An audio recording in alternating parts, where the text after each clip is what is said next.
Good afternoon everyone. Ayan.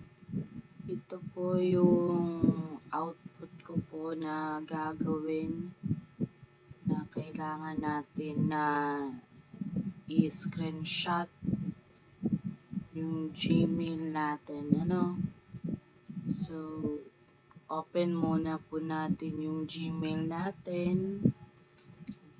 Ayan, matagal-tagal siya kasi nga mahina dito sa amin yung signal at maulan-ulan pa.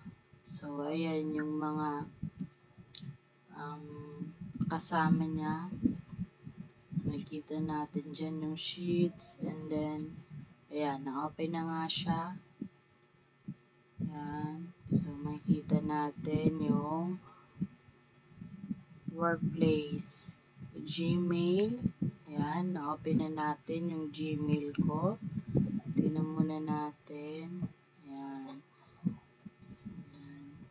So, marami yung message or email na meron ako na hindi ko pa nabubuksan.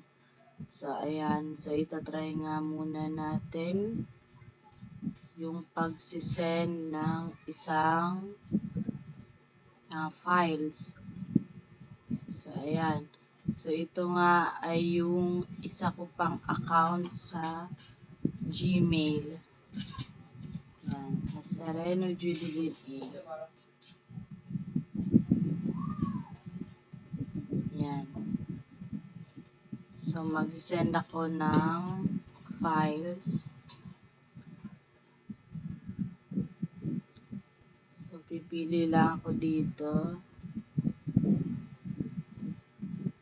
Ayan. So, ito muna yung example ko is yung application letter. So, try natin kung magsisend siya. Ayan. So, ayan. Sending na po.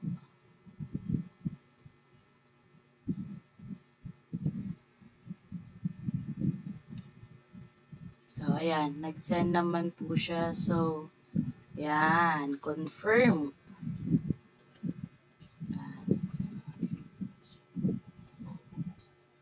So, ito naman is kinumpile ko na kasi nga short lang naman yung video na ginawa ko. Ayan, yung isa ko pa yung kinuha. Ayan.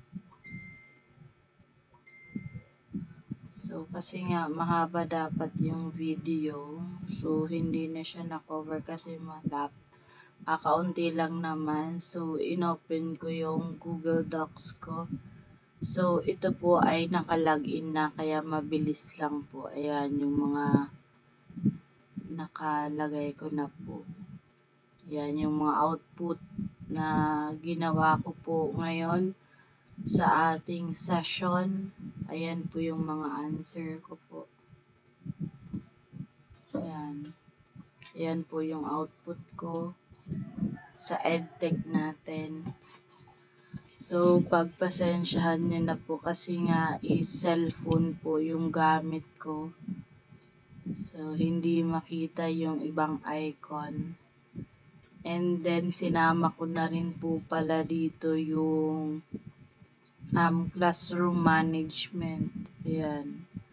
So, ayan, hindi ko na naipakita yung pag-login. So, nilagay ko lang po yan yung code na sinend sa akin sa GC. So, ayan, nakapasok po ako dito. Gamit po yung classroom. Yung Google Classroom. Ayan po. Yan, yung mga trainings po or session na nakapaloob sa link po na pinost dyan sa GC. So, sana po okay na po yan. Thank you so much po. Thank you very much.